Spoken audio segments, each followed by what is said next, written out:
problem tayo. Si Yobi, namatay na. Ano yun? Among Us? Among Us yun. Guys, si Terence yung imposter. Kasi yung pagkakalita niya, bumango bigla yung amoy. Hindi, Among Us yung sinasabi ko. Nagtatatot. Hindi kasi yun yung pinag-uusapan natin. Si Yobi yung pinag-uusapan natin.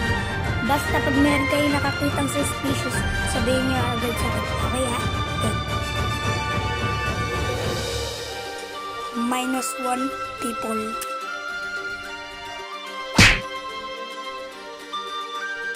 Ano nangyayari?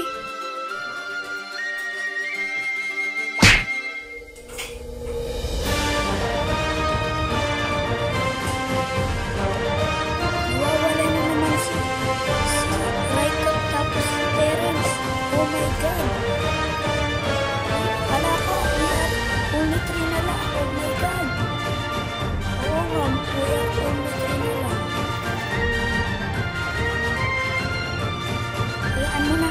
Basta tayo lang makasurvive.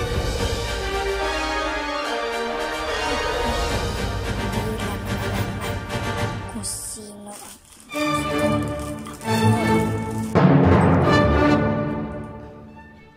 Bulaga.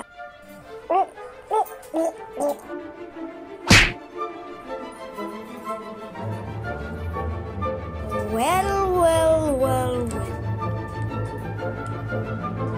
Hindi ako makipanawala. Nalaman nila kung ako yung impostor. Para sa akin.